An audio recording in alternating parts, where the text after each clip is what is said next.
ОКБ было продемонстрировано применение... ОДКБ максимально серьезно воспринимает угрозы, исходящие с территории Афганистана, в связи с чем тщательно отслеживает обстановку в Центральноазиатском регионе. Об этом 23 августа заявил генсек организации Станислав Зась по итогам внеочередной сессии Совета коллективной безопасности ОДКБ. Это коллективной безопасности ОДКБ, которая прошла в режиме видеоконференц-связи. Также генсек организации подчеркнул важность международного взаимодействия в деле противодействия вышеназванным угрозам, в связи с чем приветствовал участие Узбекистана в сессии.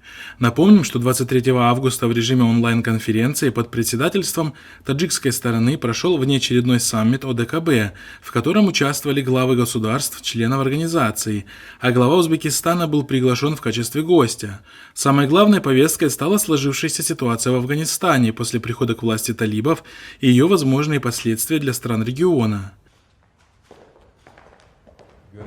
Также ранее США обращались к правительствам Узбекистана и Таджикистана по поводу размещения на территории этих стран своего военного контингента после вывода сил НАТО из Афганистана. Аналитики отмечают, что Россия и США на фоне последних событий в Афганистане вступили в активную фазу борьбы за влияние в регионе, создавая при этом выгодную для себя информационную среду.